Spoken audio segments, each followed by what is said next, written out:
motto is Citius, Altius, Fortius, faster, higher, stronger.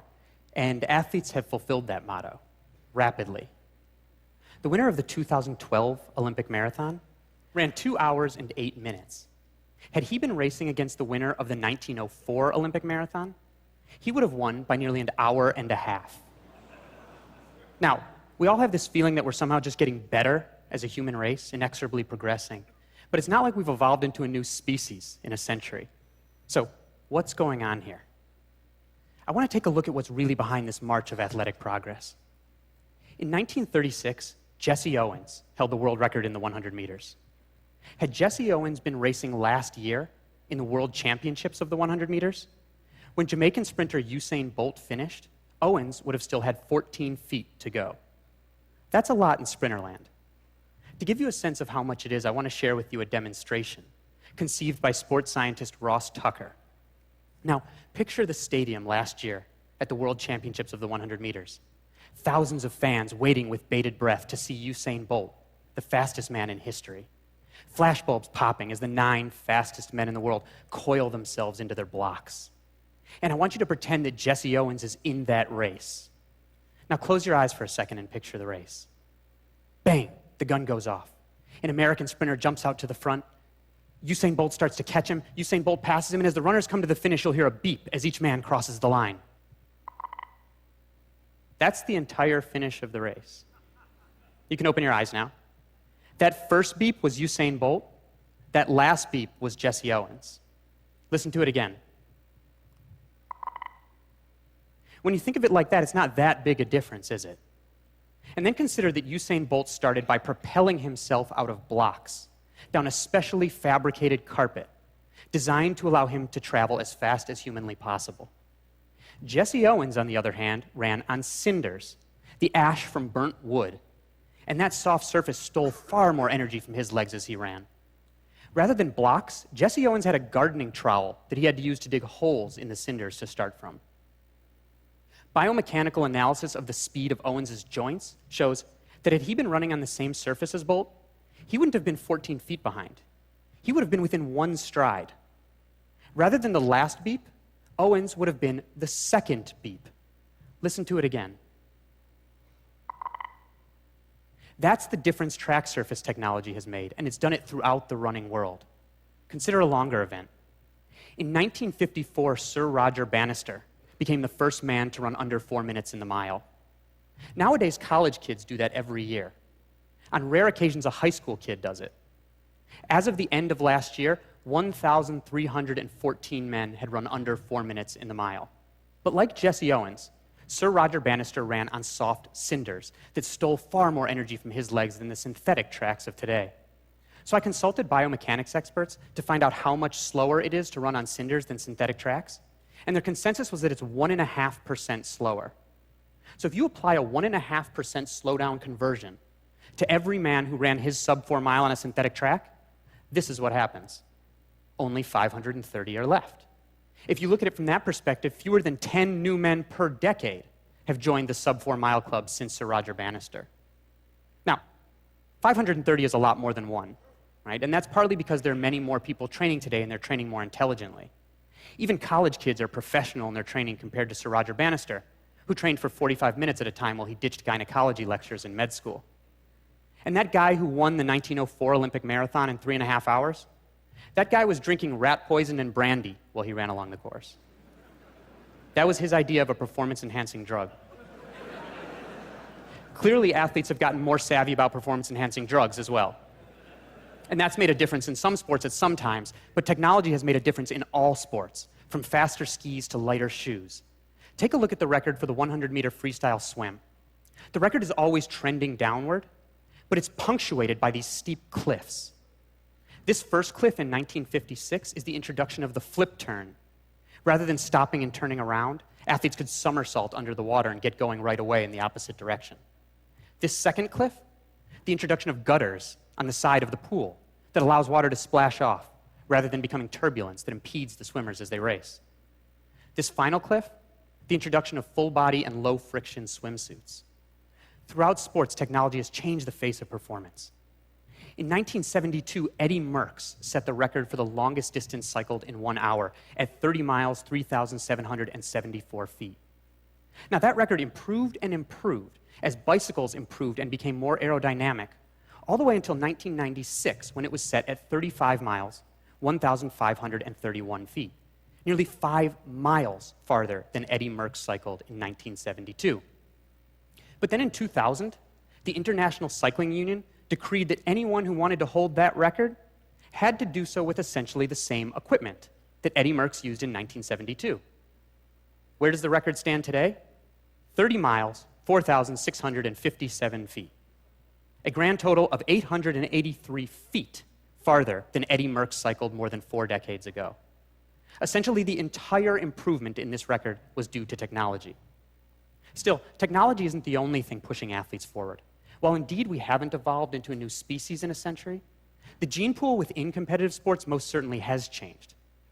In the early half of the 20th century, physical education instructors and coaches had the idea that the average body type was the best for all athletic endeavors. Medium height, medium weight, no matter the sport. And this showed in athletes' bodies. In the 1920s, the average elite high jumper and average elite shot putter were the same exact size.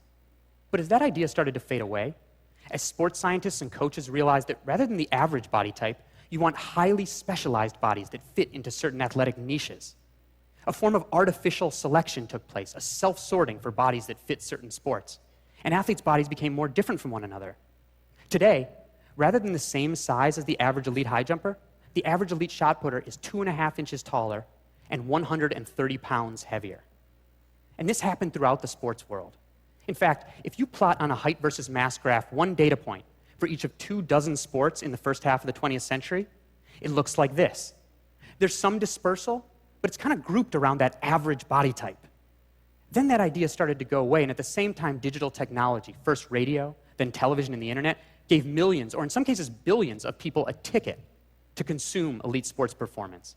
The financial incentives and fame and glory afforded elite athletes skyrocketed, and it tipped toward the tiny upper echelon of performance. It accelerated the artificial selection for specialized bodies. And if you plot a data point for these same 24 sports today, it looks like this. The athletes' bodies have gotten much more different from one another. And because this chart looks like the charts that show the expanding universe, with the galaxies flying away from one another, the scientists who discovered it call it the Big Bang of body types. In sports where height is prized, like basketball, the tall athletes got taller. In 1983, the National Basketball Association signed a groundbreaking agreement, making players partners in the league, entitled to shares of ticket revenues and television contracts. Suddenly, anybody who could be an NBA player wanted to be, and teams started scouring the globe for the bodies that could help them win championships. Almost overnight, the proportion of men in the NBA who are at least 7 feet tall doubled to 10%. Today, 1 in 10 men in the NBA are at least 7 feet tall. But a 7-foot-tall man is incredibly rare in the general population. So rare that if you know an American man between the ages of 20 and 40 who's at least 7 feet tall, there's a 17% chance he's in the NBA right now. That is, find 6 honest 7-footers, 1 is in the NBA right now. And that's not the only way that NBA players' bodies are unique. This is Leonardo da Vinci's Vitruvian Man, the ideal proportions, with arm span equal to height. My arm span is exactly equal to my height. Yours is probably very nearly so, but not the average NBA player. The average NBA player is a shade under 6'7", with arms that are 7 feet long. Not only are NBA players ridiculously tall, they are ludicrously long. Had Leonardo wanted to draw the Vitruvian NBA player, he would have needed a rectangle and an ellipse, not a circle and a square. So in sports where large size is prized, the large athletes have gotten larger. Conversely, in sports where diminutive stature is an advantage, the small athletes got smaller. The average elite female gymnast shrunk from 5'3" to 4'9" on average over the last 30 years. All the better for their power to weight ratio and for spinning in the air.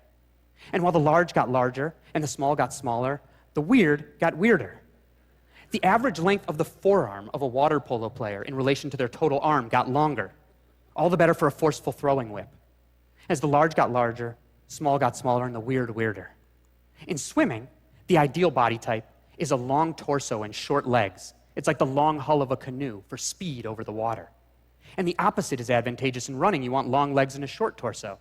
And this shows in athletes' bodies today.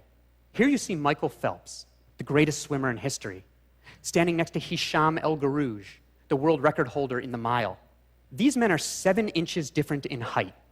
But because of the body types advantaged in their sports, they wear the same length pants. 7 inches difference in height, these men have the same length legs. Now, in some cases, the search for bodies that could push athletic performance forward ended up introducing into the competitive world populations of people that weren't previously competing at all, like Kenyan distance runners. But we think of Kenyans as being great marathoners. Kenyans think of the Kalenjin tribe as being great marathoners. The Kalenjin make up just 12% of the Kenyan population, but the vast majority of elite runners. And they happen on average to have a certain unique physiology. Legs that are very long and very thin at their extremity. And this is because they have their ancestry at very low latitude in a very hot and dry climate.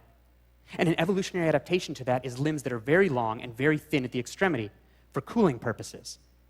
It's the same reason that a radiator has long coils, to increase surface area compared to volume to let heat out.